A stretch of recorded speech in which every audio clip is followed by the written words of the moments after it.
Ce 111e séminaire de Momentum, voilà 13 ans que nous existons, se compose de deux parties et demie. La première partie est une introduction par nos deux amis de ce jour qui sont François Guérouet et Jeanne Mermet du collectif Hydromonde. Ils nous diront de quoi il s'agit. Et la seconde partie, au bout d'une heure, un quart environ, on n'est pas à 10 minutes près, se compose de vos questions et de leurs réponses, que ce soit ici ou les questions que vous posez en distanciel. Et ensuite une troisième partie et demie, en fait, parce que on boit un coup à la fin, et ceux qui sont seuls peuvent boire chez eux, bien entendu. Eh bien, sans plus attendre, je donne la parole à François Guérouet et Jeanne Mermet. Merci à toutes et tous. Merci. Eh ben, bonjour à toutes et tous et merci à l'Institut Momentum de nous inviter aujourd'hui pour causer démantèlement et réhabilitation. On a entendu dire que ces termes étaient assez obscurs pour certaines d'entre vous, donc on est là pour parler de ça. Donc, nous on fait partie d'un collectif qui s'appelle Hydromonde. C'est un collectif qui est une association depuis 2 ans. Et qui a pour but d'enquêter, de faire des enquêtes de terrain et de proposer des actions à la croisée des arts, des sciences et des luttes pour poser la question du soin de l'eau à plein d'endroits différents. Et le démantèlement, donc cette question du démantèlement, ça a été une des racines en fait de la création de ce collectif et de notre rencontre avec François, qui est voilà, une des multiples racines de ce collectif en fait, qui s'est créé de plein de rencontres et événements et interactions différentes dans des lieux de lutte ou pas, ou autres alternatives et dynamiques. Donc on va commencer par... on va faire à peu près en 3 parties cette présentation. On va commencer par en fait, parler du concept de démantèlement, un peu par notre approche et d'un point de vue un peu biographique, on va dire comment on en est arrivé chacun de nous deux à réfléchir, à travailler sur ce concept et à s'activer surtout autour de cette question-là, et comment justement cette rencontre a aussi tissé les actions et ce que l'on fait aujourd'hui. Et ensuite, on ira plutôt sur une partie perspective stratégique, ne pas rester dans de la théorie et du concept, et voir ce qui se passe en fait aujourd'hui autour des actions militantes et autres autour de cette question-là. Du coup, pour resituer un peu en fait ce travail qu'on fait, on le fait avec Hydromonde, donc qui est cette association avec laquelle on fait des enquêtes, et on travaille sur les bassins versants, on va y revenir. Et donc on va un peu vous présenter, là ce qu'on va vous présenter, c'est un peu la rencontre à la croisée du travail qu'on fait avec l'association sur le Rhône, le bassin versant et la question de l'eau.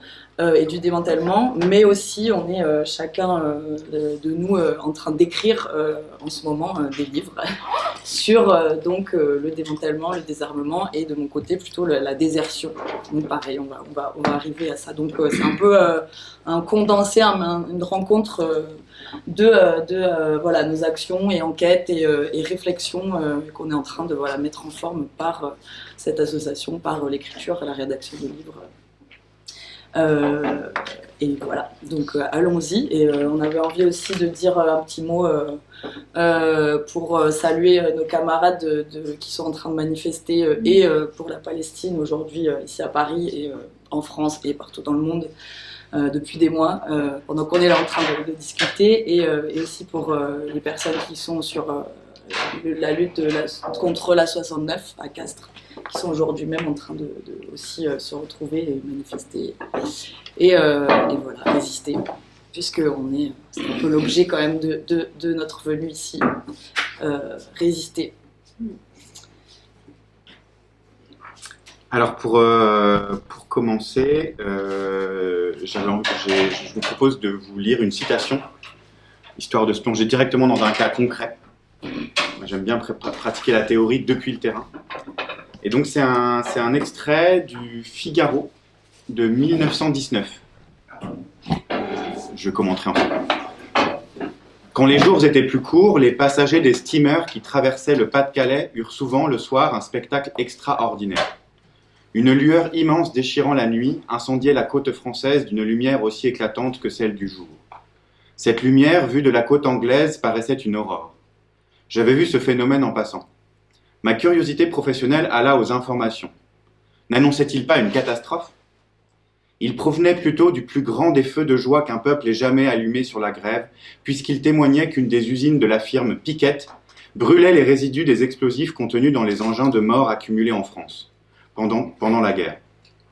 Cette industrie nouvelle, dont il a fallu créer de toutes pièces le fonctionnement, effectue une des plus utiles, une des plus urgentes opérations de la paix. Il s'agit de désarmer le sol. Un paysan qui laboure ce sol libéré de l'ennemi mais pas encore de la guerre ne doit pas risquer de sauter parce que le soc de sa charrue aura heurté la fusée d'un obus. Dès qu'il fut démobilisé, M. Piquet, jeune ingénieur anglais, eut cette idée de bon sportsman que, le match tragique terminé, il fallait se hâter de ranger les accessoires. Le cricket fini, la prairie doit être rendue au pâturage. Déjà, les services des artilleries alliées avaient commencé à faire sauter leurs énormes provisions de projectiles. C'était détruire des millions de francs, de dollars, de livres sterling, diluer en fumée, transformer en débris toutes les matières précieuses pour l'industrie et l'agriculture, employées à fabriquer les obus, les grenades, les bombes et leurs explosifs. Ne valait-il pas mieux séparer ces matières dont la réunion seule constitue la force destructrice, rendre l'acier et le cuivre à la métallurgie, le nitrate d'ammoniac dont se compose l'explosif comme engrais à l'agriculture, refondre les balles de plomb des shrapnels en lingots pour les offrir aux pacifiques fabricants de caractères d'imprimerie. Il proposa à l'Angleterre, à la France, à la Belgique, de leur payer un prix fort élevé relativement à l'évaluation des gouvernements intéressés qui, eux, estimaient cette marchandise à zéro, pour toutes les munitions de toute provenance chargées d'explosifs ou de gaz toxiques récupérés après le tir ou simplement dispersés dans d'innombrables dépôts. Aussi, quand M. Piquet eut signé avec le gouvernement français un cahier des charges pour un petit dépôt de la région du Nord, qu'il eut traité avec le gouvernement belge, qu'il eut acquis pour 2 millions de livres sterling le matériel et la totalité des munitions demeurées sur la côte de France, avait-il déjà formé, à Wimereux, un grand quartier général au complet. Ce siège social, qui occupe 113 employés, dirige à l'heure actuelle 9 usines. On est en 1919. Celles de Westrootsbeke en Belgique, de Coulogne, d'Anne et Audruic dans le Pas-de-Calais, de Trélon et Zennegem dans le Nord, de Moliens dans l'Oise, de Fressanville et de Seigneville dans la Somme, couvrant une superficie de 1400 hectares, la maison Piquet donne du travail à près de 4000 ouvriers, presque tous logés. Alors pourquoi cette citation un peu longue? Mais c'est pour donner un contexte. On a là peut-être un des moments fondateurs de ce que c'est qu'une usine de démantèlement. C'est la première guerre industrielle, c'est la première guerre mondiale au sens propre du terme, c'est-à-dire que l'ensemble des matières premières qui ont servi à faire cette guerre sont venues de toute la planète. C'est-à-dire qu'on a détruit des sols, on a extrait notamment le nickel, c'est une des matières emblématiques, mais de nombreuses mines sur toute la planète. Et donc là, ce qui est raconté, c'est il faut démanteler. Et démanteler, on sent tout de suite que le terme. Alors, eux n'utilisent pas le terme démanteler à l'époque. On parle d'usine de désobusage et on parle de désarmement du sol. Ou en tout cas, le journaliste a le beau mot. Mais le terme démantèlement ça apparaît pour parler de mais c'est concrètement ce qui est fait quand même dans ces usines. Les armes sont démantelées, mais le terme apparaîtra plus tard. Bon, il apparaît à plein de moments parce que du coup, ce terme, il est polysémique. Ça, c'est un truc important. Le travail que je fais dans mon livre en ce moment, que je suis en train de travailler, c'est de raconter justement le fait que ce terme, on le retrouve dans plein d'endroits. Mais il est rarement bien défini. Et ça, c'est un peu un des enjeux de ce qu'on essaye de faire, c'est qu'en fait, ce concept, il fait un peu sens à plein d'endroits. Alors, on parle de démanteler les services publics, on parle de démanteler une mafia, on parle de démanteler un camp de réfugiés, on parle de démanteler une centrale nucléaire, on parle de démanteler, etc., etc. Et du coup, c'est un peu une manière aussi d'essayer de comprendre, c'est une enquête sur un concept, quoi. Qu'est-ce que ça veut dire que démanteler ? Et en fait, la conclusion principale de cette petite enquête que j'essaye de mener, c'est que le démantèlement, c'est une métaphore. C'est une métaphore qui permet de parler, de créer de la narration pour comprendre la complexité des flux et de ce qui se passe à l'époque de la mondialisation. C'est-à-dire qu'en fait, démanteler, qu'est-ce que ça veut dire ?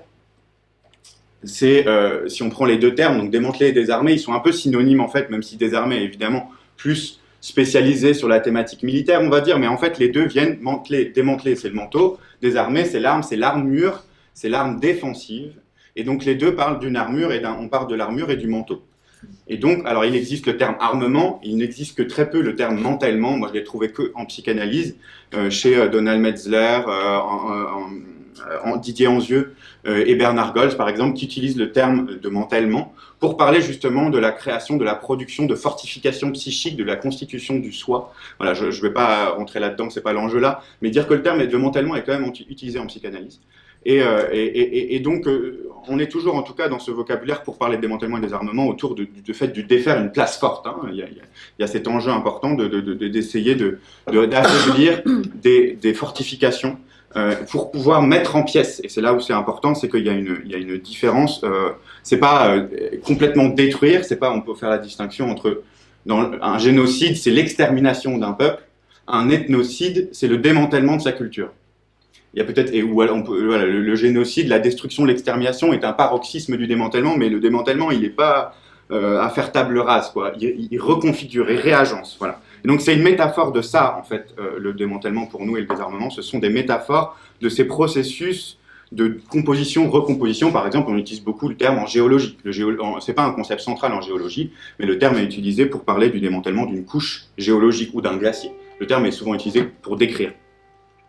Voilà. De manière générale, en fait, du coup, et pour revenir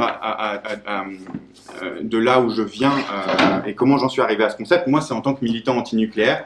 En fait, la citation que je vous ai donnée, elle est extraite d'un travail d'enquête qui a été mené par une amie qui s'appelle Isabelle Lutz, qui a fait un travail sur les sols, sur l'héritage, les séquelles environnementales de la Première Guerre mondiale, et qui a fait le parallèle entre le fait il y avait énormément d'usines de démantèlement dans la Meuse, qui était devenue la poubelle, en fait, notamment, enfin, après-guerre, en fait, il y a eu beaucoup des déchets de la guerre sont allés dans la Meuse, et elle fait parallèle, évidemment, avec Bure, où aujourd'hui, on veut enfouir les déchets nucléaires, et le cynisme qu'il y a à vouloir de mettre les déchets nucléaires là où on a déjà mis et oublier une grande partie des déchets qui ont été mis dans tous les sols en Meuse. Voilà. Et donc, moi, je parle depuis cet endroit-là, qui est que le démantèlement, j'y ai commencé à m'intéresser pour le nucléaire. Et donc là, on a l'enceinte de confinement d'une centrale nucléaire, qui est en fait la meilleure représentation de ce dont on parle. C'est-à-dire que le concept architectural de base d'une centrale nucléaire, c'est ce qu'on appelle la défense en profondeur. C'est-à-dire plusieurs enceintes de confinement qui permettent de défendre et de faire que, même s'il y a une brèche dans une des enceintes, la suivante prend le relais. Et qui permet en fait de tenir une fortification, et là en l'occurrence de tenir confinée la matière radioactive qui va permettre les réactions en chaîne qui vont permettre de faire fonctionner une centrale nucléaire. Et donc, en gros, tout ça pour dire que on est sur il y a cette thématique de comprendre les couches, donc les pots, les différentes couches qui peuvent composer un objet quel qu'il soit. Et moi, je dirais que, pour passer la parole à Jeanne aussi, mais en fait, ce qui s'est passé, c'est que quand j'ai compris les enjeux du démantèlement d'une centrale nucléaire, j'ai compris qu'en fait, c'était pas que les centrales nucléaires, c'était l'ensemble de la société qu'il fallait penser depuis ce point de vue-là, de quoi on va hériter, qu'est-ce qu'on va en faire. Et je me suis rendu compte, en même temps que je me rendais compte de ça, qu'il y avait tout un tas de choses qui avaient été mises de côté dans, je dirais, le milieu antinucléaire, écologiste et voilà, des luttes dans lesquelles je m'inscrivais, où en fait, il y avait un déni de tout un tas de choses à prendre en compte, l'extractivisme notamment, qui est très peu pris en compte en écologie, je trouve, et d'autres. Et c'est sur ça qu'on s'est rencontrés avec Jeanne, parce que voilà, cette histoire et notamment sur les enjeux d'infrastructures énergétiques, c'est-à-dire voilà, de comprendre en fait nos dépendances. Très vite, quand on en vient à parler de nucléaire, on se rend compte qu'on parle très peu des câbles électriques, des réseaux, et c'est sur ça qu'on s'est rencontrés. Voilà, je te passe la parole. Oui, en effet. Donc voilà, c'est une rencontre qui a eu lieu finalement sur des lieux de lutte que moi je découvrais à ce moment-là parce que tout juste rentrée en France après tout un long parcours d'école d'ingénieur et spécialisée donc dans le développement des réseaux électriques pour la transition énergétique.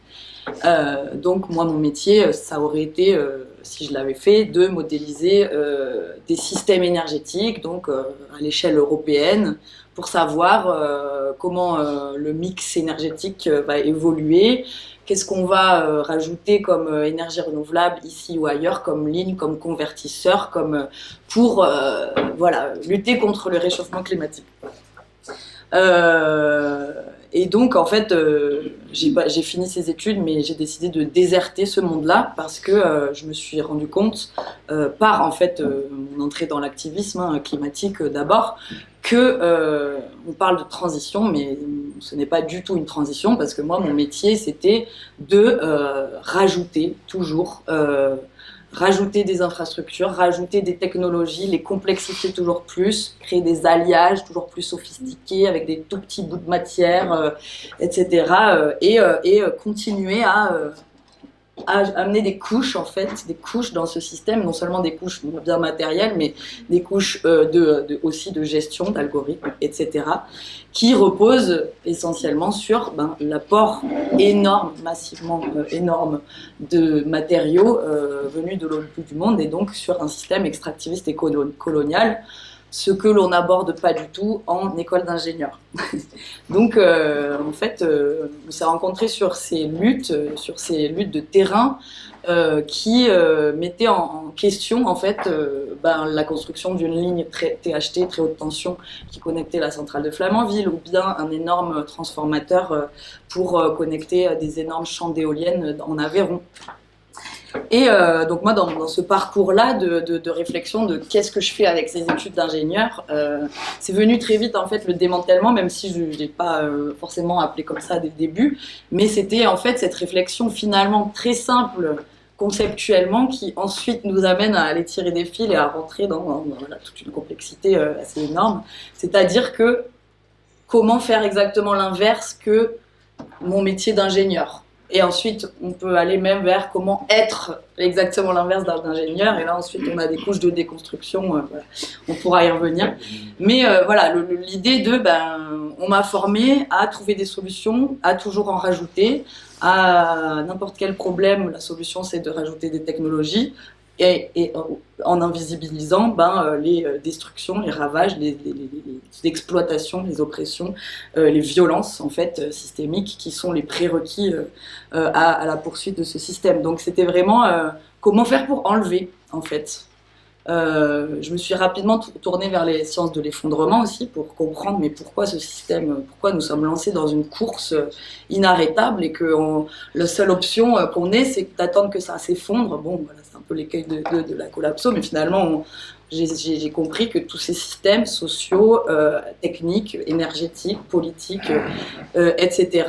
sont tellement intriqués les uns dans les autres que plus ils sont contraints par différentes composantes, crise, changement climatique, etc., plus le risque c'est que ça fasse badaboum. Sauf que, est-ce qu'on ne pourrait pas réfléchir à comment on détricote ces systèmes ? Moi, avec ma vision très techniciste, solutionniste d'ingénieur, je voulais faire exactement l'inverse. Enlever, donc on détricote, on enlève, on décomplexifie. Et finalement, de fil en aiguille, on se dit, mais compte tenu de tous les constats scientifiquement prouvés du réchauffement climatique, des destructions écologiques, historiquement prouvés aussi des oppressions qui soutiennent ce système, en fait, conceptuellement, aujourd'hui, le plus simple à envisager, ce qui serait ne rien faire, arrêter, juste ne rien faire, c'est ce qui est le plus compliqué aujourd'hui sociétalement à mettre en œuvre. Pourquoi ? En fait, c'est cette réflexion du démantèlement, finalement, c'est aller s'attaquer à rentrer dans ces fils, ces liens, ces nœuds, ces lignes, parce que voilà, pour moi, en fait, un système, c'est un ensemble de points et de lignes reliées les unes aux autres, mais finalement, c'est difficile d'envisager de cette manière-là, de se dire arrêter les choses, oui, d'accord, mais alors comment ? Et donc, dans ces rencontres que j'ai fait par les luttes, par la construction de ce collectif Hydromonde, il y avait un peu ce truc de comment venir parler de ça, comment venir aborder quelque chose qui est aussi inabordable et écrasant et énorme, des systèmes d'oppression mondiaux, tout un système globalisé d'extraction de ressources, d'acheminement, d'industrie, de transformation de la matière. Pourquoi on ne peut pas l'arrêter et surtout qui ne veut pas l'arrêter en fait. Donc ça m'a amené de fil en aiguille à comprendre que c'est pas seulement une question technique, ça l'est une question technique, parce qu'en effet, une centrale nucléaire, elles ont été construites d'une certaine manière, une gestion de systèmes techniques, mais c'est surtout une question de pouvoir et d'émancipation. Et comment venir parler de toutes ces choses-là? En fait, on en arrive à notre pratique qui est l'enquête de terrain et venir à la chose la plus simplement commune de ce monde qui relie tous les êtres vivants, c'est l'eau. Et donc on s'est rencontrés sur ces choses-là, où moi je commençais déjà dans mes vadrouilles à suivre un peu les rivières, les cours d'eau, à me dire tiens, il y a un barrage ici, il y a un transfo ici, etc. À me rendre compte en fait, à dire c'est quoi ce point sur mon modèle? C'est de la matière, c'est toute une vie autour des écosystèmes, mais aussi des organisations sociales, etc., etc. Qu'est-ce que ça produit comme histoire?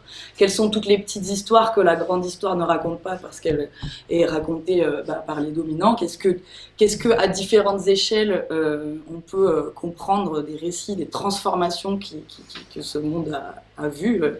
Et donc, on en arrive du coup à cette démarche qu'on essaie de mettre en œuvre à Hydromonde, c'est-à-dire de poser la question simple, d'où vient et où va l'eau de votre robinet? Qu'est-ce que ces gouttes qui vous traversent ont traversé avant et vont traverser après? Et en suivant les bassins versants, donc avec leurs emboîtements d'échelle, on arrive à justement retracer un peu ces récits, raconter ces histoires et comprendre ces couches de mantèlement successifs pour potentiellement visionner la suite. Et je passe la parole à François pour la suite, les veines de la... Oui, donc du coup, juste revenir sur cette notion de bassin versant qui est clé chez nous. Pourquoi alors c'est quoi d'abord un bassin versant? Un bassin versant, donc c'est la zone géographique qui comprend un fleuve et tous ses affluents. Et donc c'est toute l'eau qui ruisselle sur la même zone pour arriver à l'océan. Donc là, on en a une représentation pour l'Amérique du Sud des différents bassins versants. Donc on voit qu'il y en a de plein de tailles différentes et que chaque grand bassin est évidemment composé de sous-bassins. Et donc c'est tout déjà une espèce de fractal là qui se met en place quand on commence à penser comme ça et à comprendre que toutes les situations sont différentes parce que quand on est sur le terrain, en fait, on se rend compte à quel point d'un flanc d'une montagne à une autre, il n'y a pas la même histoire, il n'y a pas, etc. Et en fait, les processus de démantèlement, ils doivent partir de la base. Chaque situation est différente, on n'est pas dépendant au flux de la même manière si on habite au fin fond des montagnes ou dans une grande plaine céréalière. Et donc, c'est en fait ce travail de suivre l'eau qui est intéressant là-dedans, mais aussi là où donc, cette notion de frontière qui est immédiatement interrogée en fait par le fait de prendre les bassins versants comme entité géographique de base. C'est que justement, c'est pas des frontières, c'est des lignes de partage. Et donc tout de suite, il y a cette idée de la solidarité et que en fait, quand on habite et de la responsabilité, quand on habite en amont, par rapport à ceux qui sont en aval, si on pollue, la pollution, elle va se déplacer, etc. Et donc ça permet d'entrer tout de suite en fait dans une notion de cycle. Du cycle de l'eau, mais qui est aussi le cycle de la vie, puisque le cycle de l'eau, c'est le cycle de la vie, et que cette eau qui descend, elle est chargée de minéraux, elle est chargée d'éléments organiques, biologiques, et en fait elle est vivante d'une certaine manière, et on oublie très vite que c'est pas que de l'eau qui coule, quoi, et que en fait on l'oublie. Pourquoi? Parce qu'en fait la plupart de nos rivières sont en barrage. Et en fait j'arrivais sur les barrages qui sont en fait pour nous une infrastructure clé, et c'est ça sur quoi on essaye de mettre notre regard quand on voit en fait une armature, on essaye de trouver son point de faiblesse. Dans l'armature, que ce soit le discours ou la matérialité des infrastructures, nous pensons que les grands barrages sont une infrastructure clé qui permet de contrôler le flux de l'eau et donc le flux de la vie sur l'ensemble des bassins versants de la planète, ou presque. Il n'y a quasiment plus de bassins versants qui ne soient pas aujourd'hui sur la planète entièrement embarragés. Et aussi, on se rend compte quand on regarde l'histoire que la modernisation industrielle des 2 derniers siècles, dans chaque pays, nation, empire où d'un coup elle émerge, le moment où on construit les grands barrages, donc en l'occurrence en France c'est dans les années 50 principalement, aux États-Unis c'est un peu plus tôt, dans les années 20-30, en Chine c'est sous Mao dans les années à partir des années 70-80, et en fait à chaque fois c'est le moment où tout bascule en fait. Parce que en fait maîtriser le flux de l'eau, ça permet non pas seulement, l'hydroélectricité c'est presque la cerise sur le gâteau, je dis pas presque parce qu'en fait c'est vachement important pour l'électricité, c'est l'opérateur de base aussi pour fluidifier les réseaux électriques parce que c'est le seul stockage qu'on a, ce sont les barrages, mais en fait ce qu'on invite visibilise quand même beaucoup, c'est que c'est des énormes réserves d'eau qui permettent de faire de l'irrigation intensive, d'alimenter en eau les métropoles, etc., etc. Et d'aménager les lits des grands fleuves, d'emmagasiner de manière générale partout de la puissance et de pouvoir maintenir un étiage suffisamment haut en été pour que les industries puissent continuer de tourner quand il y a moins d'eau. Donc voilà, les barrages, pour nous, c'est super important. En fait, ça nous permet de franchir un peu le seuil d'un impensé impensable, parce que jusqu'à l'heure d'aujourd'hui, moi, je connais pas de scénario énergétique qui pense sans barrage, qui pense sans hydroélectricité. Or, en fait, pour nous, c'est c'est une des racines principales de nos problèmes. Et ça montre à quel point on est drogué. En fait, il y a une histoire de drogue là-dedans. En fait, on est infusé à ces flux hydrauliques et à tous les flux qu'ils alimentent. Et donc, c'est très difficile de les penser parce que, comme des drogués, on a du mal à penser ce qui nous drogue et à démanteler ce qui nous rend dépendants. Donc voilà, c'est penser bassin versant, c'est cartographier en fait, grâce à cela, nos dépendances et les couches de dépendance différentes qui sont à différentes échelles. On est tous dépendants de flux. Jusqu'au point qu'aujourd'hui, jusqu'à ce qu'aujourd'hui en Europe, c'est bon. Jusqu'à ce qu'aujourd'hui en Europe, on ne vit pratiquement qu'avec des matériaux et des produits qui n'ont pas été fabriqués là où on habite en fait. Donc on n'habite plus du tout. Voilà, pour réhabiter de manière écologique, en fait, il faudrait qu'on prenne en compte ce qu'on doit démanteler. En tout cas, on devrait commencer par là, parler de ce qu'on doit enlever avant de ce qu'on doit rajouter, parce que c'est déjà un gros problème. Et en fait, juste pour donner une image un peu de comment on voit les bassins versants, c'est un peu comme c'est une expression du philosophe Mathieu Duperrex, auquel je rends hommage, qui a écrit un très beau livre qui s'appelle La rivière et le bulldozer, qui raconte très bien en fait le fait que l'Anthropocène, c'est certainement l'époque qu'on devrait caractériser par la transformation des sédiments. Mais il a une autre métaphore qui est vraiment très forte, très, très chouette, je trouve, qui s'appelle le fleuve cyborg. Nos fleuves sont cyborgs. Nos fleuves sont des cyborgs et il faut qu'on les pense en tant que tels. En parlant de fleuve cyborg, donc voilà, une fois que ça s'est posé, on essaie de rentrer dans justement les controverses et les impasses que tout ça nous pose, parce qu'on ne peut pas juste dire restaurer la vie écologique et les grands cycles vitaux des fleuves et des bassins versants, enlevons tous les barrages. Aujourd'hui c'est impossible parce qu'on a urbanisé le long des berges, on a drainé, on a canalisé.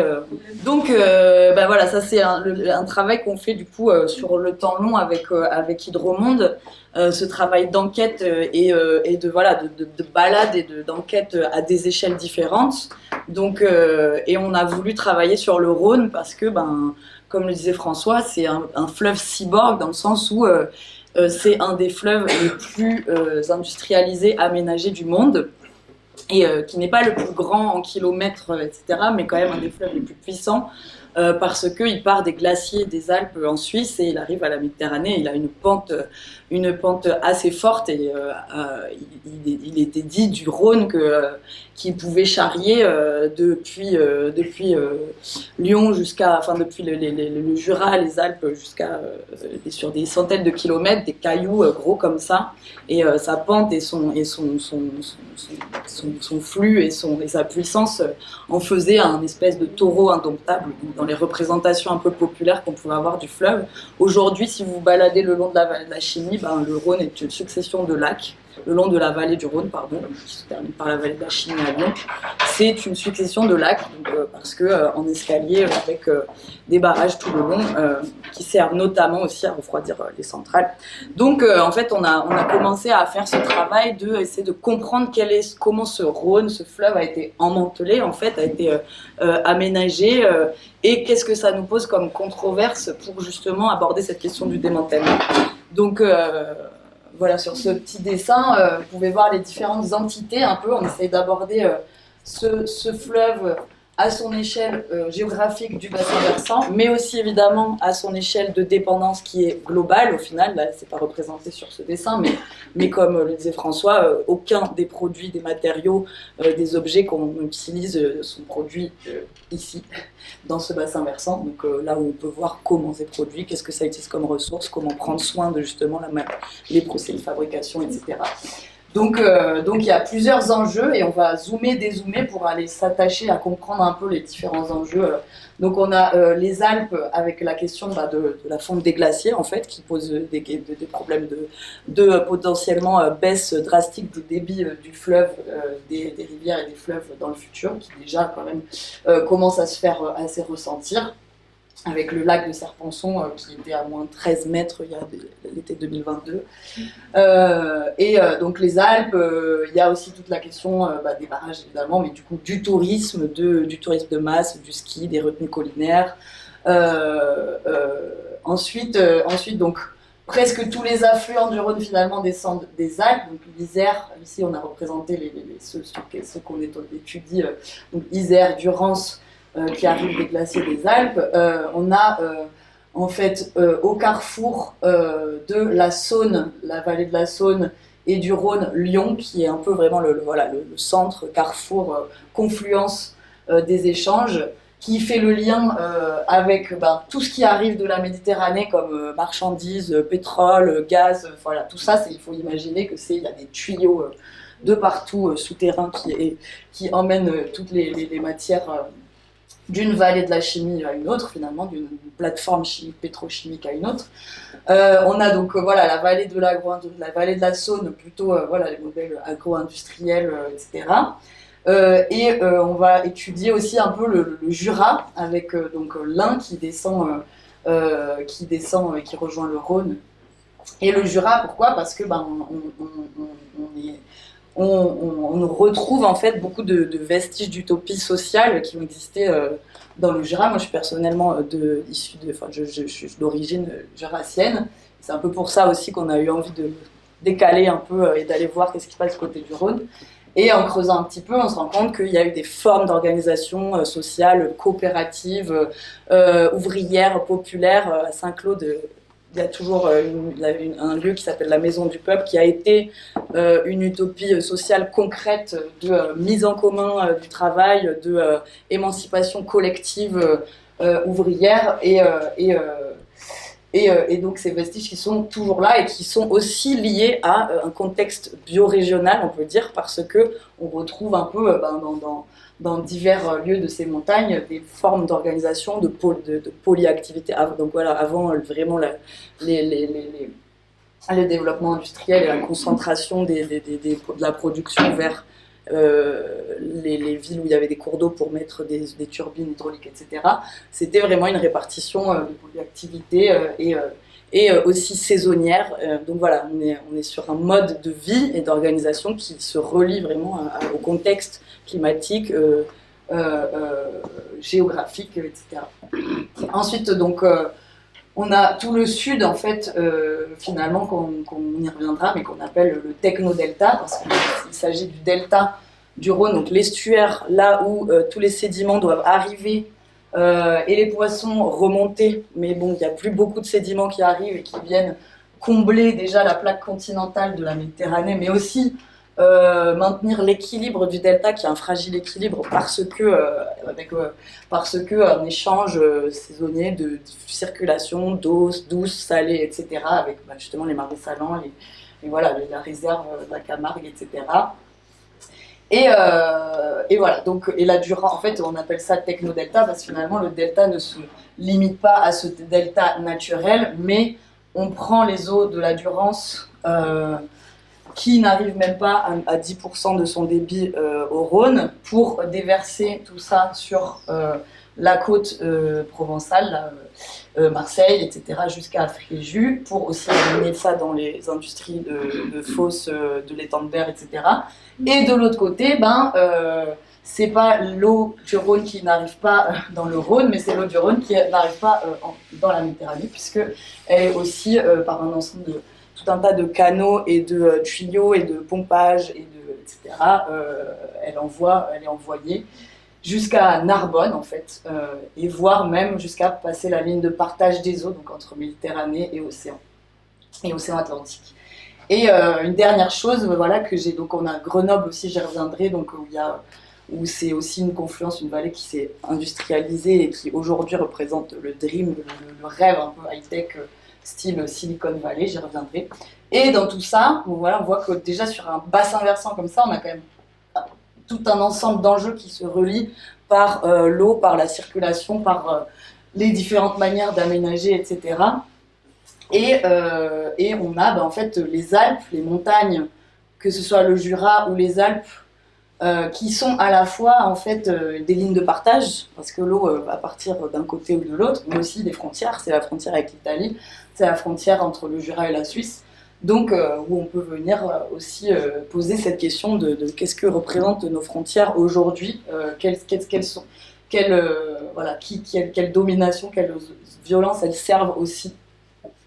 Et voilà, et la Méditerranée aussi finalement est en même temps une frontière pour les corps qui sont autorisés pour les personnes qui sont autorisées à descendre, mais pas trop à remonter du sud vers le nord.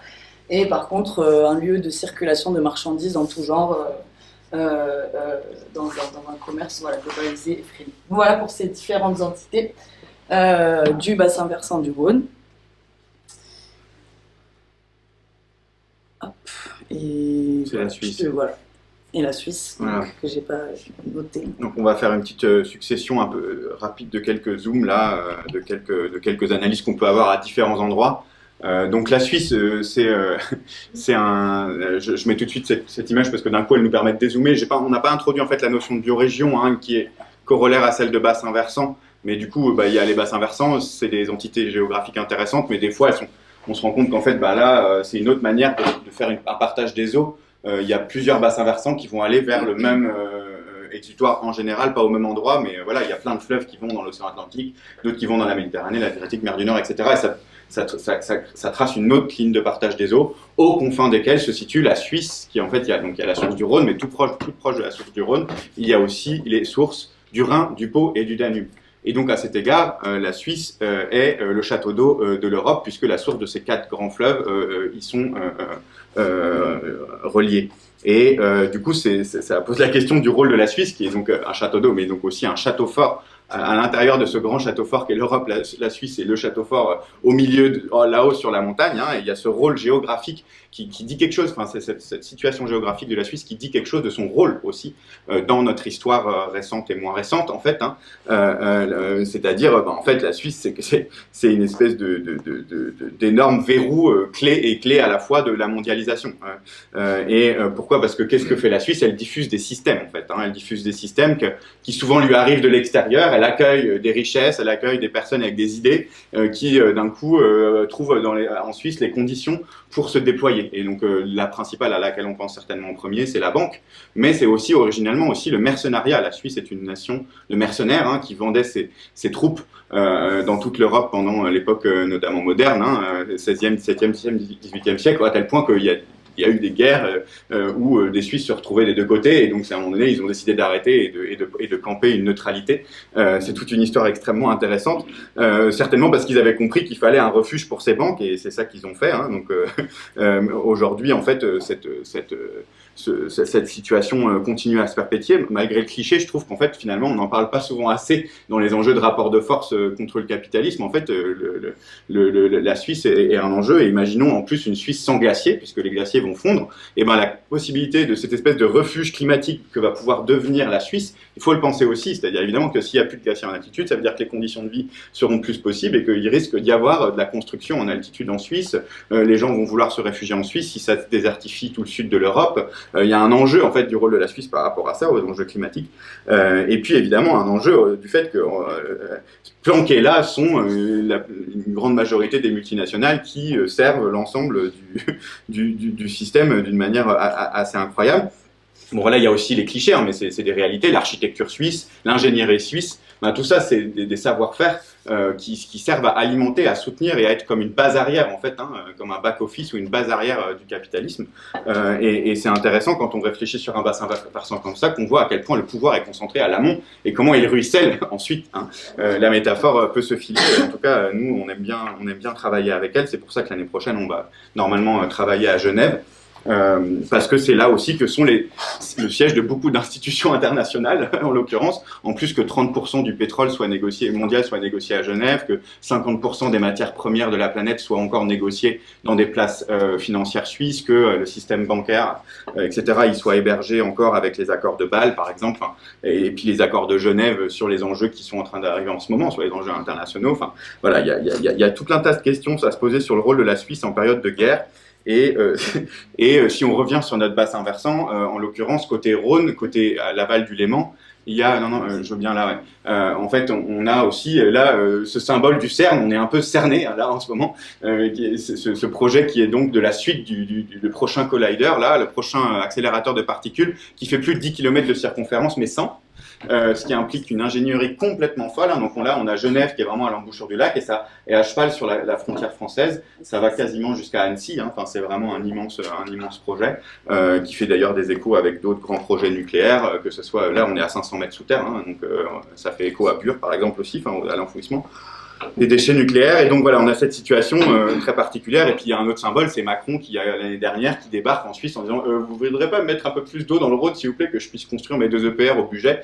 Voilà, on voit bien aussi ce truc de la puissance. Et puis les lieux, quoi. Je veux dire, le siège de Nestlé à Vevey, au bord du lac Léman, la Société du Mont Pèlerin au bord du lac Léman.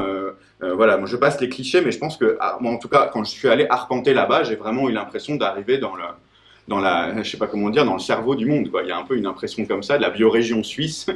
C'est quand même quelque chose de très particulier et d'assez effrayant. Et en même temps, c'est aussi le refuge de belles idées, d'artistes, d'utopies intellectuelles. Il y a aussi beaucoup de pacifistes réfugiés en Suisse, et aussi l'anarchisme est né en grande partie en Suisse via le Jura.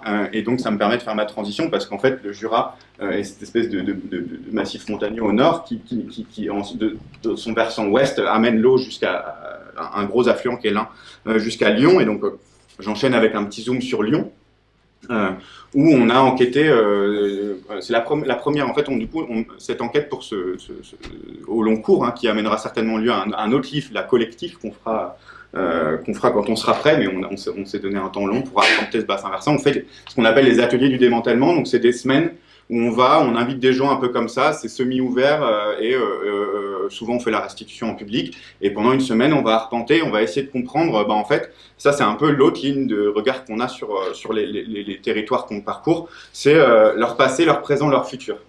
C'est-à-dire comment est-ce qu'on a habité, on va s'intéresser à savoir comment est-ce qu'on a habité depuis la dernière ère glaciaire. En gros, on se donne souvent cette échelle-là temporelle, donc depuis 15 000 ans, comment cette région, ce bassin versant, ou cet endroit-là, la confluence à Lyon, la confluence de la Saône et du Rhône à Lyon, et celle de l'Ain qui est toute proche, elle est juste à l'extérieur de la métropole, comment est-ce que ça a été habité, et comment, pour comprendre comment on en est arrivé, et comment est-ce qu'on habite, ou comment, en l'occurrence, souvent, on n'habite plus vraiment cet endroit. Et pour pouvoir ensuite imaginer, souvent en fin de semaine de balade, etc., où là vraiment on va suivre des réseaux et des histoires, à faire des écofictions, à faire du récit, et à se projeter dans le futur de comment on pourrait réhabiter demain. Et là, c'est là que les questions de démantèlement arrivent, mais en ayant au préalable, en ayant fait un peu les cueilleurs d'informations comme ça sur le terrain. Et donc, par exemple, quelque chose qu'on a pêché sur la compréhension de Lyon et de l'enjeu de Lyon en tant que confluence, c'est que l'extension de la métropole de Lyon a été quand même extrêmement réduite dans les années 90 par la victoire contre le projet de canal Rhin-Rhône qui devait donc relier la dorsale européenne du bassin du Rhin, donc la mer du Nord, avec la Méditerranée. Et là, en fait, on voit très bien quand on arrive au port de Lyon, en ayant remonté le Rhône, le port s'est pas énormément déployé autant qu'il aurait pu, parce que c'est une impasse, en fait. Hein. Lyon est devenu une impasse au niveau fret maritime. Et donc, on a compris ça, par exemple, voilà, c'est le genre de choses qu'on comprend et qui sont importantes, en fait, parce que ça trace des histoires que sinon on n'a pas forcément en tête. On peut aussi tracer des histoires intéressantes qui sont inspirantes. Par exemple, la vallée de la chimie, qui est bien connue, le couloir de la chimie. Il y a une belle mobilisation en ce moment assez populaire contre les pollutions au PFAS dans la vallée du Rhône, avec quelque chose de très varié, avec des écolos et des gens qui habitent dans les quartiers et tout, qui ensemble font un super travail de lutte, en fait, contre les grosses entreprises qu'il y a là-bas, Arkema notamment, etc. Et puis un autre truc qu'on peut avoir compris depuis Lyon, c'est là où il y a le siège de la Compagnie nationale du Rhône, qui est en fait l'exploitant du fleuve. Donc c'est elle qui maîtrise seulement le fleuve, pas le bassin versant, mais en gros tous les barrages du fleuve Rhône sont gérés, toute notamment cette descente en escalier depuis Lyon jusqu'à la Méditerranée, est gérée par cette compagnie nationale du Rhône. C'est un savoir-faire français, c'est compagnie publique-privée là. Et en fait, la CNR, c'est un endroit intéressant. Enfin, cette entreprise est un peu intéressante parce qu'elle est pionnière dans la restauration des rivières. Elle a beaucoup financé et aussi des programmes à l'échelle mondiale, IAGF, l'Initiative pour l'avenir des grands fleuves, par exemple. Mais en fait, toutes ces expérimentations de restauration des rivières sont financées avec l'argent des barrages qui détruisent les rivières. Et on est dans un cynisme assez habituel, en fait, où le système produit lui-même son greenwashing. Là, sur les barrages, on en a un bel aperçu avec la CNR qui nous dit des choses. L'autre a désactivé votre micro. Ça fait la même chose que tout à l'heure. Je sais pas pourquoi. Ça désactive notre micro, mais c'est pas grave. Ouais, c'est bon, vous nous entendez de nouveau? Oui. Voilà, et donc du coup, ça nous interroge au passage, dit sur cette histoire de restauration, c'est intéressant parce que c'est, voilà, une fois qu'on a démantelé, on espère que les rivières vont se restaurer, mais là, pour le moment, on est plutôt à restaurer des rivières entre deux barrages, qui en gros revient à faire du château de sable. Il y a une thésarde qui s'appelle Marie Luçon qui a fait un super travail, enfin, elle n'est pas thésarde, elle est sociologue et elle est réalisatrice de films, et elle a fait une super thèse qui prend 4 cas de rivières sur le bassin versant du Rhône de restauration. Et donc, c'est souvent reméandrer la rivière, lui redonner des bras, etc., lui relaisser un peu de la décorseter, parce qu'on a corseté les fleuves, et donc comment, en fait, on démantèle les digues et les levées pour pouvoir laisser un peu d'espace d'expansion au fleuve, mais on le fait entre des barrages, et donc, en fait, comme les barrages étaient les crues, en fait, cet espace d'expansion, voilà, c'est de la vitrine, mais la plupart du temps, en tout cas, c'est fait d'une manière à perpétuer le système plutôt qu'à l'arrêter. C'est une justification qu'on lui donne. Comme beaucoup de politiques environnementales, il s'agit de mettre des pansements sur des jambes de bois plutôt que d'aller au cœur des problèmes. Et c'est d'ailleurs un peu un tabou quand on parle avec des hydrogéologues de ces enjeux des barrages. Voilà, un peu pour Lyon et la Suisse. Et alors une autre histoire de confluence du coup, et aussi je peux rebondir du coup avec cette vallée de la chimie, donc Arkema qui produit des PFAS, des PFAS, donc polluants éternels, qui sont des polluants chimiques qui ne se dégradent pas en fait, qui ne peuvent pas se dégrader dans la nature, et qui sont utilisés justement pour les processus chimiques de nettoyage des puces électroniques et des microprocesseurs, etc. Parce que du coup, ils ont une matérialité qui ne se dégrade pas. Donc Arkema vend ses PFAS à une entreprise une usine qui s'appelle ST Microelectronics, qui se trouve à Grenoble. Donc, donc Grenoble et la vallée du Grésivaudan, du coup, qui est là. Voilà, on a Grenoble ici à la confluence, on a Chambéry qui est à peu près par là, la vallée du Grésivaudan qui est entourée de 2 massifs, Belledonne et la Chartreuse, où ces usines se sont implantées depuis les années 90, 94, c'est arrivé. Donc ici, vous voyez donc cette vallée, c'est un peu flou, hein, mais là-bas, on a Grenoble. En fait, on voit depuis Chambéry dans notre dos, l'Isère qui arrive, qui file la vallée jusqu'à Grenoble et la confluence. Et ici, donc c'est le village de Crolles, enfin le village qui se développe et s'urbanise quand même assez.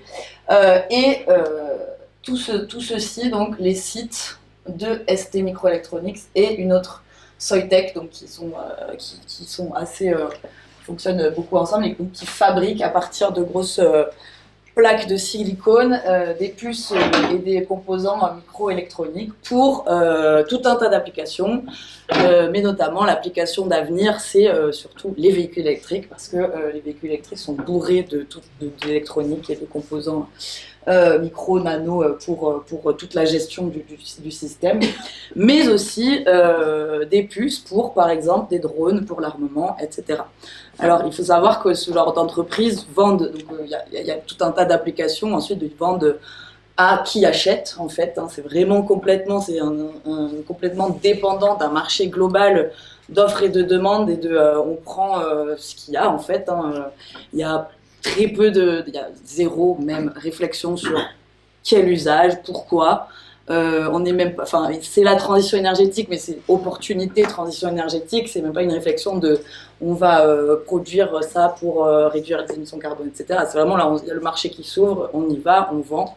Et si je dis ça, c'est parce que en fait, là, on parle justement de controverses et de clivages sur ces questions de démantèlement. Parce que donc, ces industries, si on prend le point de vue écologiste, donc il y a un collectif qui s'appelle Stop Micro qui s'active depuis 2 ans à visibiliser le fait que ces usines pompent l'eau de l'Isère, puis ensuite, enfin non, d'ailleurs, ne pompent pas l'eau de l'Isère, mais font vendre l'eau potable de Grenoble, et on consomme déjà l'équivalent de la ville de Grenoble. Donc l'achète à la ville de Grenoble, qui la vend à la Comcom du Grésivaudan, qui la vend à un prix dérisoire à ces usines, puis ensuite rejette tout ça. Ils en consomment pas trop, mais ils rejettent tout ça dans l'Isère avec tout un tas de phosphates, azote, je ne sais pas quels composants ultra polluants à des taux qui dépassent voilà, toutes les seuils. Donc ce collectif à la base écologiste, donc qui visibilise cette question de l'eau, mais aussi la question de pourquoi produire toutes ces puces, dans quel monde on fabrique avec ça, va contester un projet d'extension en fait de cette usine, parce qu'ils veulent en plus s'agrandir et produire encore plus et prendre plus d'eau et polluer plus l'eau. Mais là on voit un des nœuds principaux aujourd'hui et des impasses aussi qui sont en train un peu d'évoluer, mais des mouvements écologistes, c'est que on ne peut pas juste dire fermer l'usine parce qu'elle pollue. Parce que cette usine, elle emploie 7000 personnes, elle fait tourner toute l'économie du Grésivaudan, elle tient, honnêtement, j'ai parlé avec du coup une syndicaliste de la CGT qui dit, franchement, ils tiennent tout le monde, voilà, ils font du chantage à tout le monde pour justement dire, nous, on fait développer l'attractivité du territoire, le tissu économique local, etc. Oui, en effet, c'est des énormes dépendances parce que on n'a pas d'autres récits, pas d'autres moyens de se dire qu'on va pouvoir vivre décemment dans cette vallée du Grésivaudan, autrement qu'en se faisant employer par ces grosses usines, etc. Donc là, c'est un des points de clivage de comment on fait pour venir poser sur la table le fait que, oui, d'accord, il y a un rayonnement, attractivité territoriale, etc., mais est-ce que ça ruisselle vraiment sur la vallée, ou est-ce que plutôt ces usines, ces entreprises, elles viennent pomper les ressources pour ensuite faire de leur import-export sur un marché mondial et finalement, qu'est-ce qui ruisselle dans les poches des actionnaires ou dans la vallée pour prendre soin justement de l'Isère, de la vallée. Donc voilà, ça c'est un des contextes de Grenoble où on a vraiment, moi c'est une question qui me traverse beaucoup en ce moment, parce que justement comment venir poser ça sur la table entre pollution, mais aussi dépendance économique, la question du travail, comment poser la question de qu'est-ce qu'on veut produire, pourquoi, dans quel but et pour qui, alors que une industrie polluante, elle est aussi nourricière, puisqu'elle paye des gens et qu'ils en dépendent pour vivre et pour exister dans ce monde avec ce modèle économique. Donc voilà, comment on adresse ces questions. Moi j'ai fait une petite enquête, j'ai fait les ateliers du démantèlement il y a 2 semaines, j'ai arpenté la vallée et je suis allée voir en face les usines désaffectées, les friches industrielles aussi, parce qu'on assiste en fait à une espèce de gentrification industrielle, parce que au début, la vallée industrielle et ouvrière, c'était plutôt de l'autre côté de l'Isère. Aujourd'hui, c'est un peu, c'est un peu en décrépitude. C'est des friches industrielles, ça s'effondre un peu. Et de l'autre côté, en fait, on a le high-tech qui vient remplacer la chimie, les papeteries, etc. C'est pas les mêmes employés, c'est pas les mêmes populations qui vont passer d'une industrie à une autre. Donc, c'est une transformation, une couche de mutation industrielle, comment elles se produisent, quels effets elles ont sur le territoire, etc.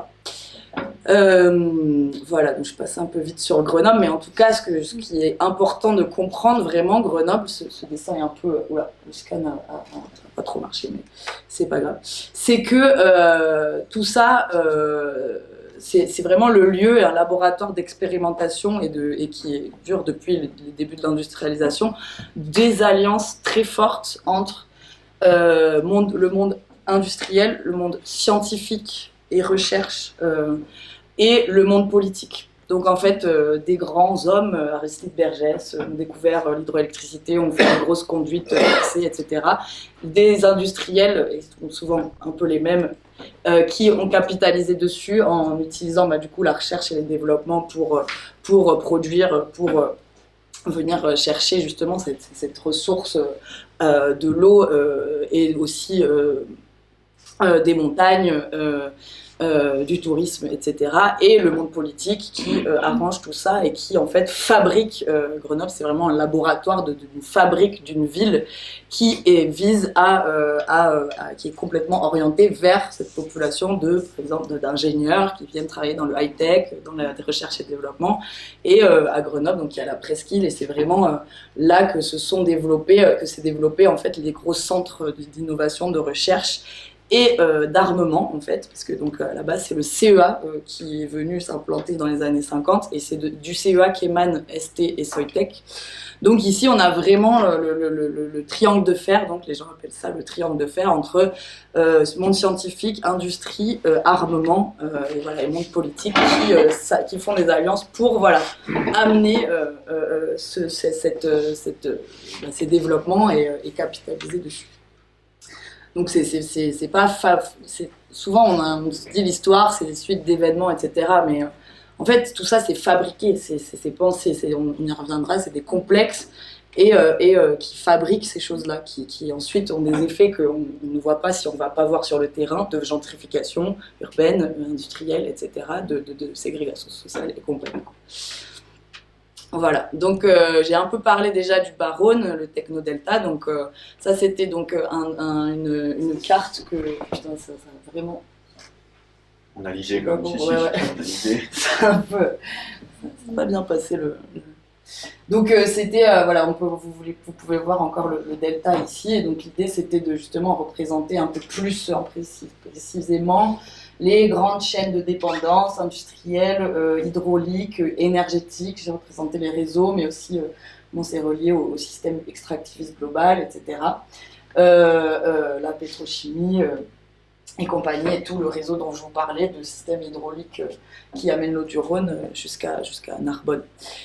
Et au milieu de tout ça, il y a un petit ruisseau, un petit fleuve côtier qui s'appelle le fleuve côtier Égalade-Caravelle, qui part un peu en dessous de la colline d'Aix pour traverser les quartiers nord de Marseille, puis arriver tel un égout en fait au niveau des docks qui sont aujourd'hui plus des docks, qui sont dans des gros lieux de culture et gentrification de Marseille.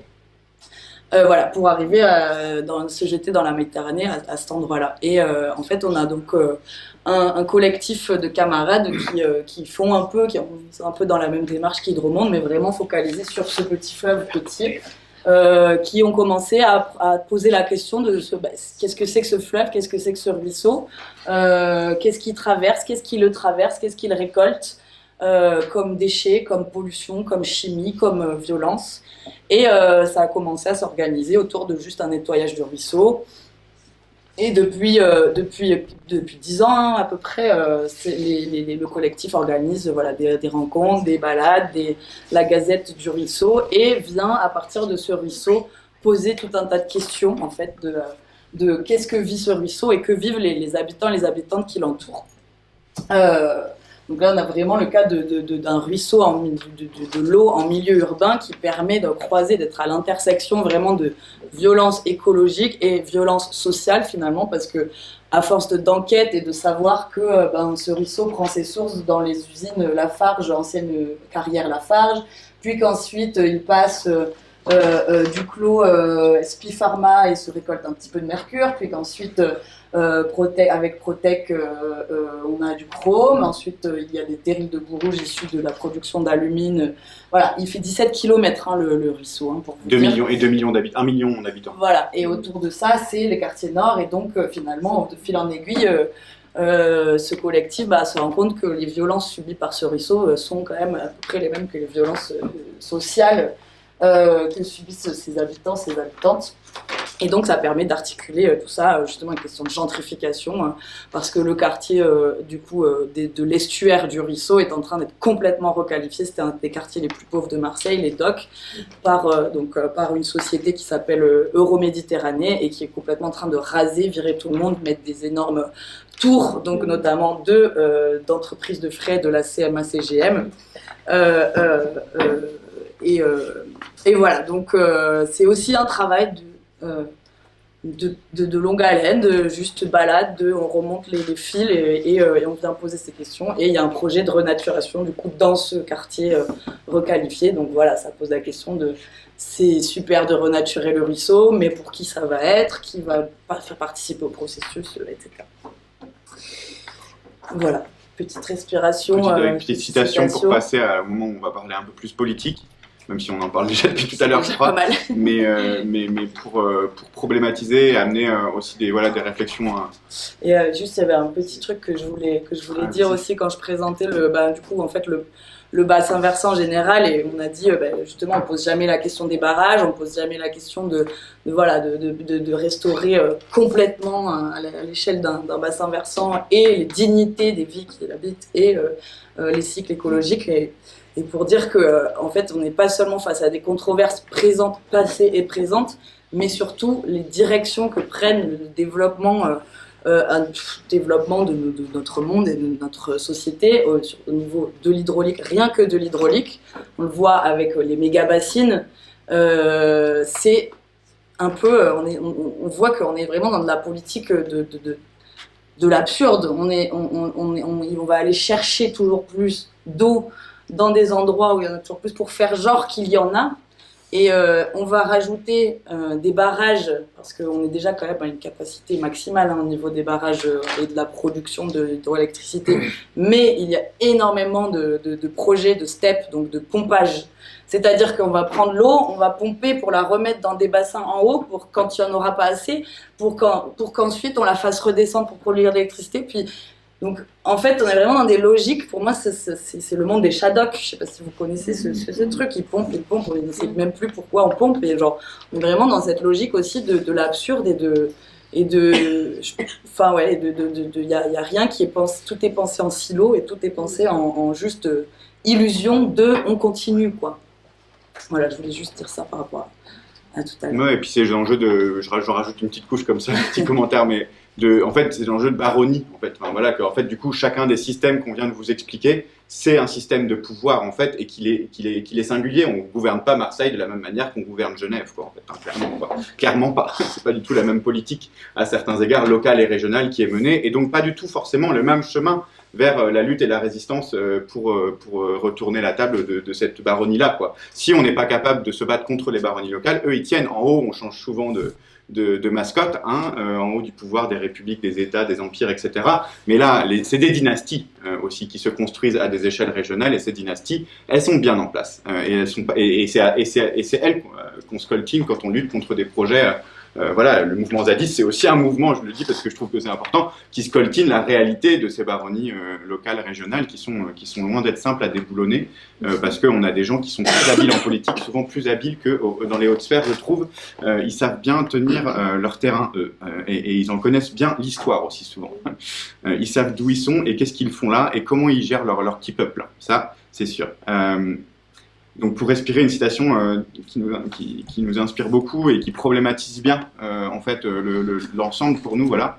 Donc c'est Audre Lorde, qui est une poétesse et activiste afro-américaine qui est aujourd'hui morte et qui a écrit ce texte en 1979 dans le cadre, c'était une conférence, un colloque de féministes où elle était la seule femme noire à parler, et donc elle avait fait une intervention un peu punch, courte et percutante, et notamment ce passage-là.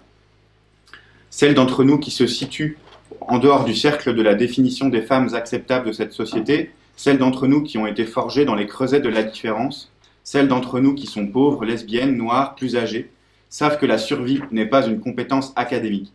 Il s'agit d'apprendre à rester seul, impopulaire et parfois vilipendé, et à faire cause commune avec les autres personnes identifiées comme étant en dehors des structures, afin de définir et de rechercher un monde dans lequel nous pouvons tous nous épanouir. Il s'agit d'apprendre à prendre nos différences et à en faire des forces, car les outils du maître ne démantèleront jamais la maison du maître. Ils peuvent nous permettre temporairement de le battre à son propre jeu, mais ils ne nous permettent jamais d'apporter un véritable changement. Et ce fait n'est menaçant que pour les femmes qui considèrent encore la maison du maître comme leur seule source de soutien. Ça pose la question de nouveau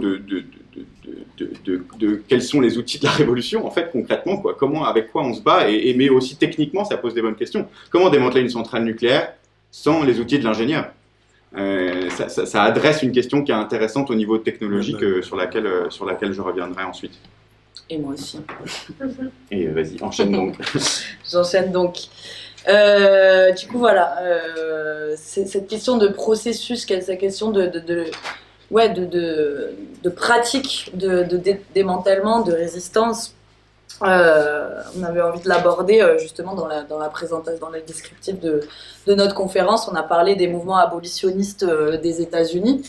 Ça a été, il me semble intéressant de venir regarder de ce côté-là qu'est-ce qui est mis en place pour justement en fait venir questionner et abolir finalement, réfléchir à un processus d'abolition de la police. Donc c'est issu des mouvements antiracistes qui s'activent sur ces questions et il y a un peu donc cette question de, je vous parlais tout à l'heure du complexe du triangle de fer, et donc on peut dire à Grenoble complexe scientifico-militaro-industriel, donc comment les alliances entre les mondes scientifiques, industriels, politiques se font, et militaires, ouais, se font, et finalement on en revient à cette question-là, donc pourquoi, qui maintient tout ça, qui gère tout ça, qui en profite, et comment s'organise-t-il surtout au sein de ces complexes qui allient baronnie, soit baronnie locale, régionale, soit globale, soit gestion d'infrastructures bien précises et production, etc. Et donc ces complexes de pouvoir qui prennent différentes formes et qui opèrent différemment, en fait, le mouvement abolitionniste des États-Unis a commencé déjà en fait à d'abord comprendre son histoire, ses ancrages, donc voilà, comme on essaie de le faire donc, quand on arrive dans un endroit où, à différentes échelles, qu'est-ce qui commence à s'est tissé, comment les relations de pouvoir se sont tissées, qui le maintient, ce pouvoir, comment ce complexe s'articule dans le territoire et qu'est-ce qu'il produit comme effet. Et donc ces mouvements, donc notamment Critical Resistance, qui est un des collectifs assez emblématiques de ce mouvement, qui contextualise et qui dit qu'il s'agit que l'abolition, donc qui est un processus, ne consiste pas seulement à se débarrasser des bâtiments remplis de cages. Il s'agit également de détruire la société dans laquelle nous vivons, car le complexe industrialo-carcéral se nourrit et maintient l'oppression et les inégalités par le biais de la punition, de la violence et du contrôle de millions de personnes. L'abolition est à la fois un outil d'organisation pratique et un objectif à long terme. C'est-à-dire que c'est parce que on se place dans ce processus d'abolition que on va brique par brique, pas à pas, penser des étapes, penser des processus qui vont en même temps venir rendre obsolètes les complexes de pouvoir et leurs composantes, parce que les complexes de pouvoir, notamment sur le complexe industriel-carcéral, c'est quoi ? C'est une police qui est profondément raciste, puisque si on regarde l'histoire de la police aux États-Unis, c'est issu de justement la chasse des esclaves et les premières milices justement blanches qui venaient traquer les esclaves qui s'échappaient des plantations. C'est très rapide évidemment et c'est bien plus complexe que ça, mais quand même un système judiciaire, carcéral, policier qui est ancré dans un système d'oppression qui est celui du racisme. Et donc ce collectif-là, ces processus se font en fait par tout un travail non seulement de caractérisation, de cartographie de ce complexe, des prisons, de comment ça marche, de quels sont les processus de ségrégation sociale et de criminalisation et de sécuritarisme en fait qui permettent de le maintenir, et en même temps de s'éduquer, de faire du community organizing pour poser la question de l'abolition de la police et d'un monde sans police, en fait. Et donc, c'est pour ça, le brique par brique, pas à pas, mur par mur, c'est on enlève une brique, on enlève une brique d'oppression, de violence et de ce pouvoir qui maintient les oppressions, et on en remet une de soins, d'entraide, de communauté, de solidarité, etc. Et d'organisation par la justice transformative, par des ateliers où on se pose la question de qu'est-ce que ça veut dire la sécurité, parce que tout le discours répressif et policier, il articule son discours sur la sécurité, mais qui se sent en sécurité avec la police, enfin, qui pense que la police va les maintenir en sécurité? Si on pose la question à des personnes qui ont grandi en banlieue, ghetto, etc., des personnes racisées, elles n'ont pas de répondre la même chose que d'autres, que nous, classes aisées, blanches, etc. Donc voilà, donc il y a un peu ce truc de processus de step to abolition, démanteler la police, démilitariser les quartiers, interdire le fichage, etc., fournir un logement sûr à tous, investir dans l'entraide, pas dans la police, investir pour l'auto-organisation communautaire, donc defund, disarme et dismantle, c'est un processus, et on doit à chaque pas venir mettre nos propres fortifications, en fait, d'entraide et de solidarité. Donc finalement, ces complexes, et réfléchir à l'abolition de ces complexes, on peut faire un peu les parallèles, évidemment c'est pas du tout pareil, mais avec aujourd'hui les soulèvements de la terre qui s'attaquent aux complexes agro-industriels. Donc les soulèvements de la terre, le mouvement, c'est pas juste des grosses actions qui visibilisent une lutte locale, un problème à un tel endroit. Il y a vraiment une démarche de aussi enquêter, cartographier ce complexe, comprendre les filières amont-aval de la production agroalimentaire, que ce soit chimie, les travailleurs, les ouvriers agricoles, les différents exploitants, etc. Ils sont dans un travail de lien, au fur et à mesure qu'on attaque des bouts de ce complexe, on va penser la subsistance, l'autonomie alimentaire, comment on fait pour vraiment prendre soin de cette terre, etc. Donc il y a une citation de ce livre-là, donc, qui s'appelle « Abolir la police, écho des États-Unis » du collectif Matsuda, qui dit qu'il n'y a pas de programme préétabli pour faire advenir l'abolition, mais un foisonnement de chemins vers cet horizon. Il n'y a pas de solution unique. La question est de savoir laquelle est adéquate pour quelle situation, et comment ne pas reproduire les mécanismes et logiques du système pénal. Donc ça vient faire écho avec on ne démantèlera pas la maison du maître avec les outils du maître. Justement, c'est en recréant nos processus de démantèlement qu'on s'émancipera à travers ça. Et voilà. Donc en fait, il y a vraiment cette question de comment s'activer à partir des violences systémiques que ces complexes créent, produisent et maintiennent.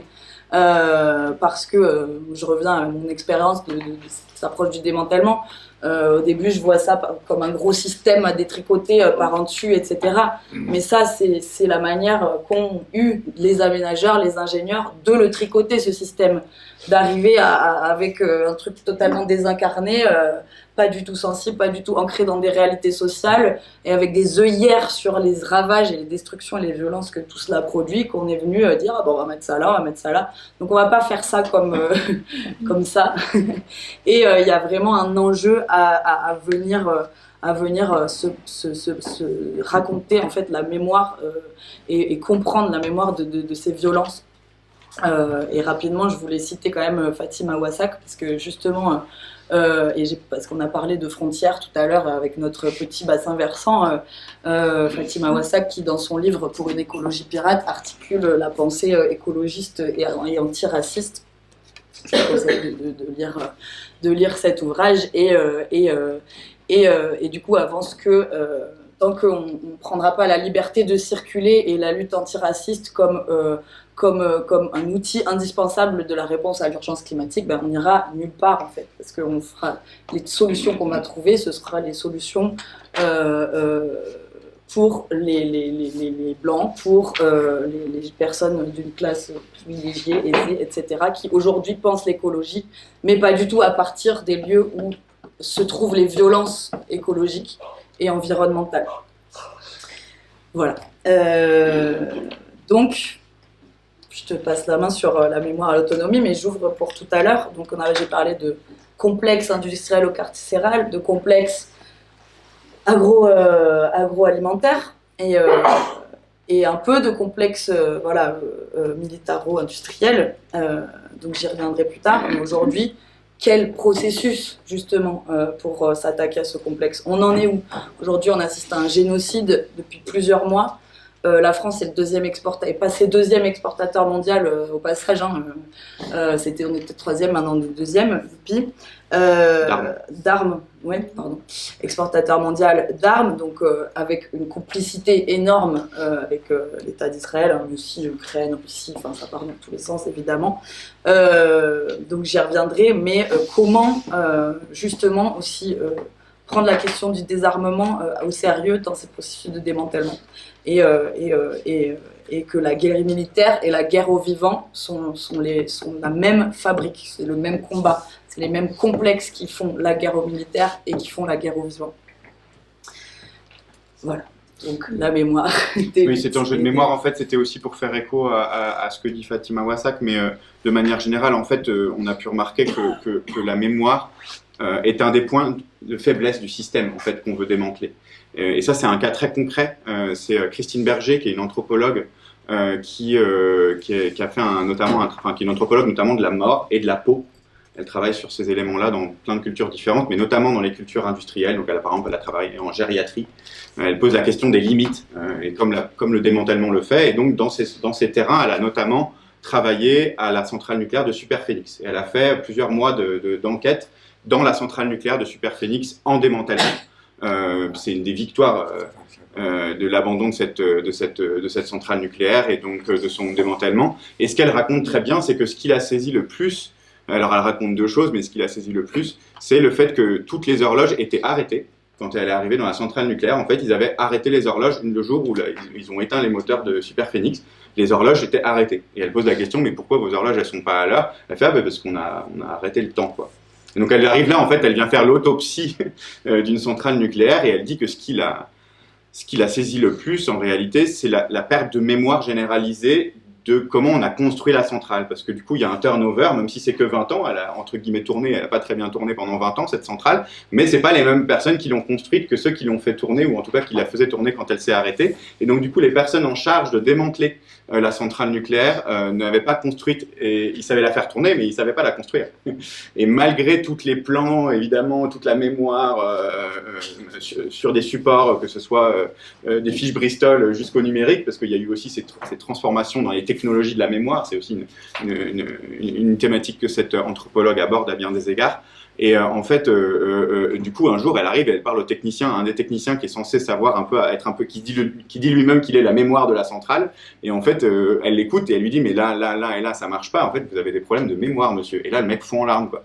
Enfin, il y a toute une histoire comme ça que je trouve vraiment intéressante et assez emblématique parce qu'en fait, concrètement, pour défaire des morceaux de tuyauterie qui, entre-temps, ont été quand même contaminés, etc., en fait, il faut savoir comment on l'a fabriqué, quoi. Il faut trouver l'endroit. Il y a des fois, certaines tuyauteries, on a dû trouver des solutions techniques juste pour cette situation-là particulière. Et en fait, toute cette mémoire-là du processus de construction a été oubliée. Et donc, pour démanteler derrière, c'est compliqué. Il y a plein de questions auxquelles on n'a pas de réponse. On doit rappeler les gens à la retraite s'ils sont encore retrouvables. Et elle racontait l'anecdote justement qu'il y en avait un qu'ils n'arrivaient pas à trouver et qui avait des éléments clés. Donc, c'est intéressant cette question de la mémoire parce que c'est pas juste un enjeu de patrimonialisation, parce qu'en fait, la mémoire, les peuples, eux, ils en ont et elle passe de manière orale. Et en fait, l'enjeu de tenir de la mémoire, de se souvenir, de connaître en fait l'histoire des luttes, mais aussi l'histoire des industries et l'histoire des rapports de force qui ont amené en fait à la construction de ces industries, etc. C'est essentiel si on veut démanteler. Il faut garder la mémoire à la fois de comprendre comment les systèmes concrètement industriels, la centrale à côté de chez soi, comment elle a été fabriquée, par qui, comment ça s'est passé, etc. On a besoin d'avoir ces connaissances-là et de se les transmettre pour fabriquer des récits.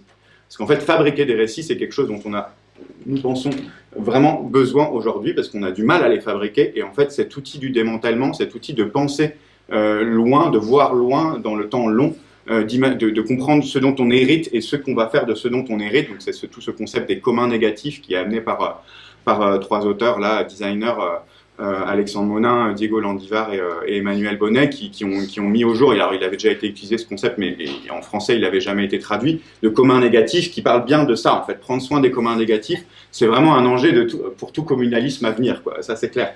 On a besoin de savoir de quoi on hérite, quoi. Et donc il y a ces histoires, c'est ce qui se joue à Bure, c'est l'enjeu de est-ce qu'on va condamner une communauté habitante à être les gardiens pour l'éternité d'un fléau, d'un legs toxique, extrêmement toxique. Et puis en fait ce sujet-là il est partout sur la planète, ne serait-ce que les mines sont des poubelles. Et elles sont des poubelles pour l'éternité pour la plupart. Il y a le cas de cette mine dans le nord du Canada, là, un film qui en parle, Les Gardiens de l'éternité, où il y a 250 000 tonnes de cyanure qui doivent être refroidies en permanence. Et en fait, l'État, évidemment, la société directement, puis l'État ont complètement laissé à l'abandon ce machin-là, plus ou moins. Alors il y a une solution qui est un peu temporaire qui est mise en place, et en fait les personnes autochtones du peuple de cet endroit-là qui racontent disent en fait nous on est gardiens pour l'éternité maintenant, quoi. En fait, on est dans une situation où on va devoir vivre à côté de ce truc-là, c'est chez nous et c'est là, et personne ne saura le déplacer, quoi. C'est pas.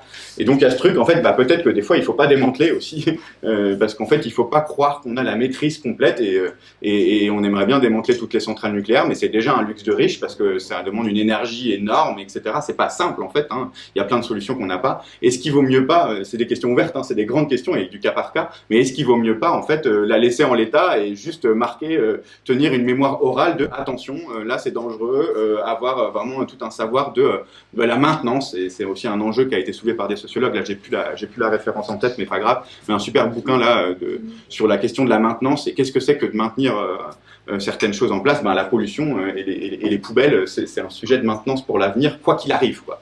Et donc il faut pas attendre qu'ils le fassent en face parce qu'ils le feront pas, quoi.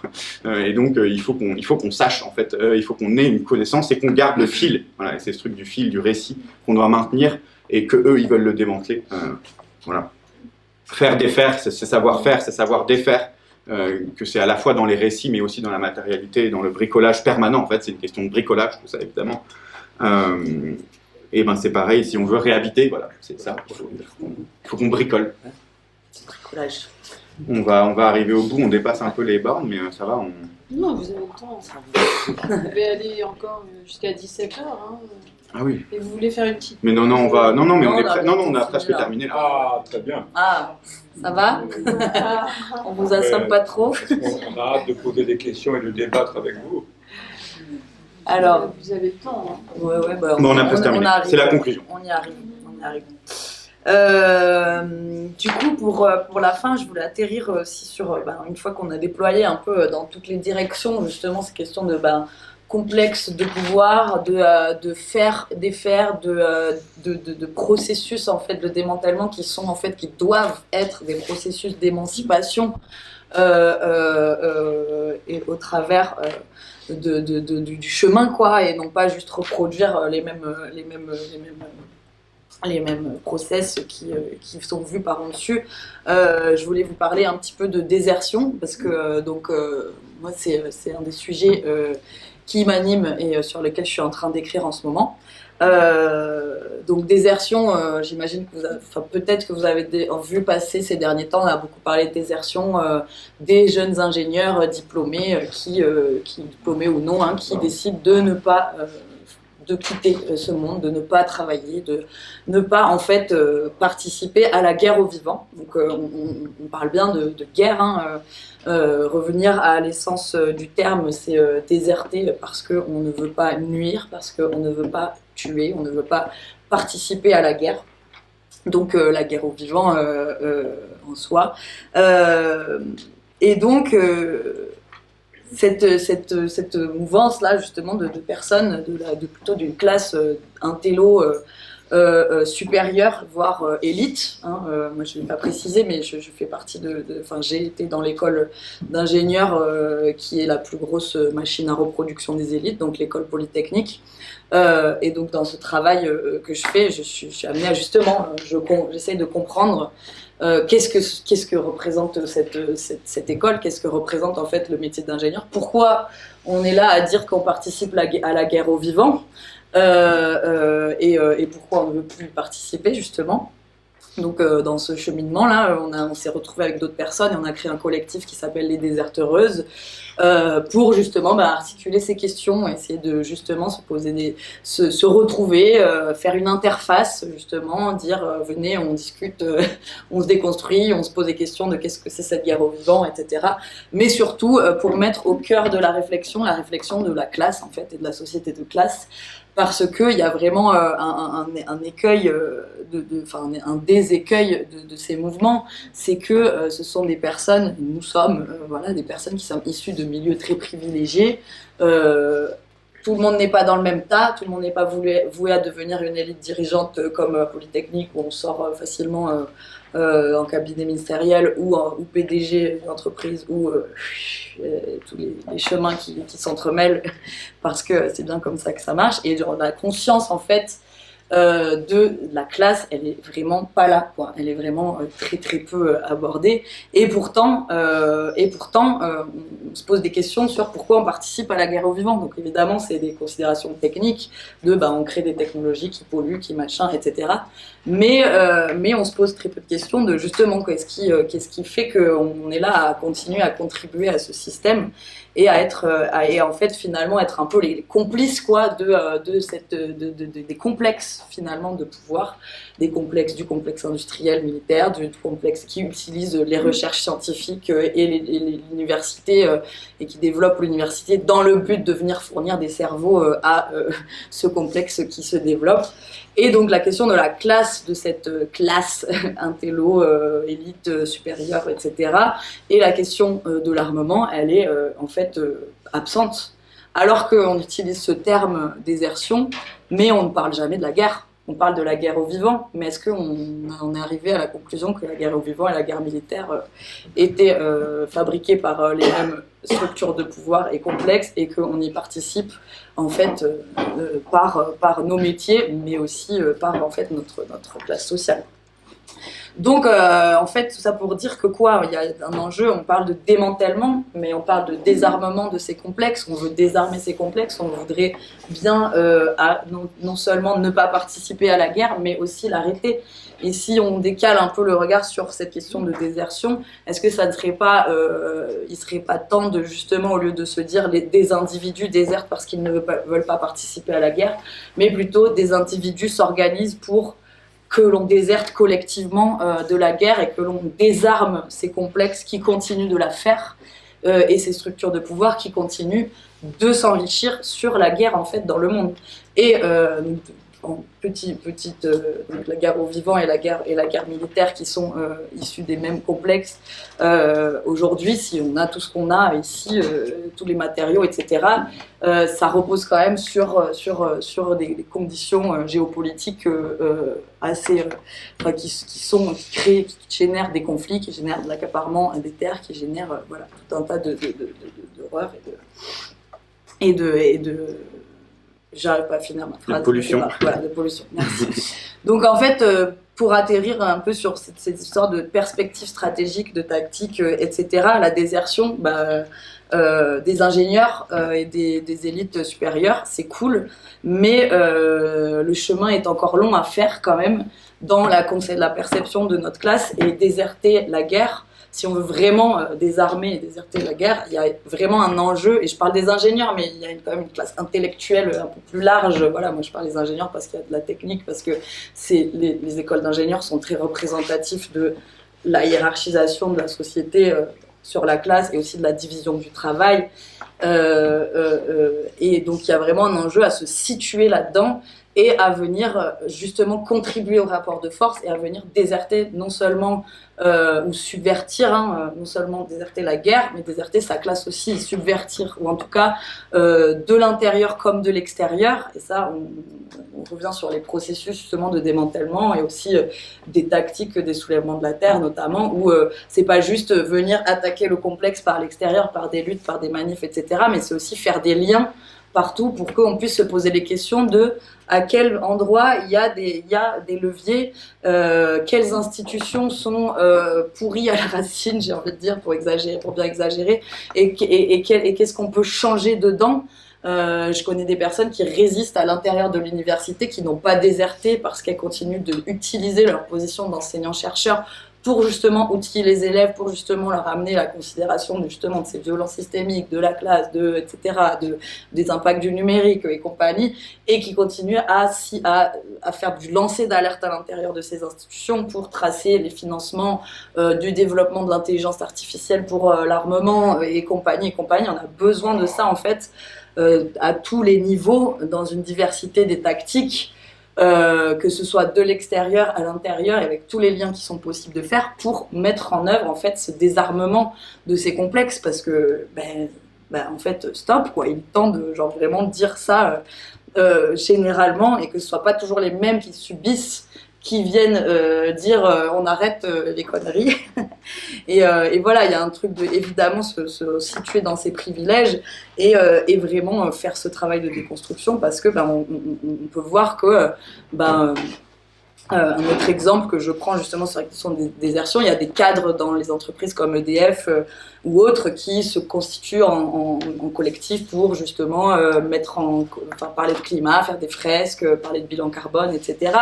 Et dès qu'ils commencent à parler de la politique de gestion, de gouvernance d'EDF, ou bien de peut-être ne pas faire un énorme projet de ville en hauteur à 500 mètres de haut en long comme ça en Arabie Saoudite, ils n'ont pas le droit de parler, et il faut plutôt aménager, dire venez, on va discuter ensemble. Enfin, la direction, c'est plutôt venez, on discute et on voit comment on peut réduire le bilan carbone ici ou ici. Et du coup, on est dans une logique de co-gestion en fait, et de co-construction et d'aménagement à l'intérieur du complexe qui continue de produire les violences et de faire la guerre en fait. Voilà, donc il y a vraiment un enjeu il y a des rapports de force qui sont là. Il n'y a pas plus tard qu'une semaine, la CGT de ST Microelectronics a publié une lettre ouverte à son PDG pour dire on ne veut plus produire, on demande arrêt de toute vente de produits à Israël, etc., de complicité dans le génocide. Donc voilà, il y a des choses qui se font comme ça à droite à gauche, il y a des rapports de force qui sont là, il y a des liens à faire, il y a des plateformes à créer pour justement pouvoir mettre les revendications communes entre écologie, protection des droits des travailleurs, santé des personnes, santé des écosystèmes, antiracisme, etc. Il y a des récits à fabriquer, et surtout des moyens de pression et des rapports de force à venir faire s'entrechoquer pour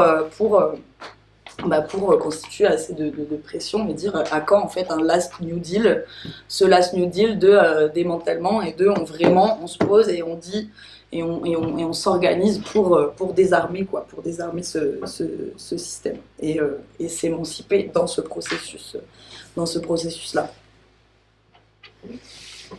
Voilà, c'est bon. Voilà. Et il y avait cette citation pour terminer, juste le mot de la fin, donc pour donner la parole à une activiste indienne, Arundhati Roy, qui a écrit à la fois des romans mais aussi des essais, et notamment cet essai qui est aussi un peu un roman mais d'une histoire vraie dans The Greater Common Good sur la lutte contre les barrages en Inde, et ce passage qui est très fort, donc je le lis. Il est possible qu'en tant que nation, nous ayons épuisé notre quota de héros pour ce siècle, donc c'est 1999, donc c'est la fin du XXe siècle. Il est possible qu'en tant que nation, nous ayons épuisé notre quota de héros pour ce siècle, mais en attendant que nos nouveaux héros brillants fassent leur apparition, nous devons limiter les dégâts. Nous devons soutenir nos petits héros, et de cela, nous en avons beaucoup, beaucoup.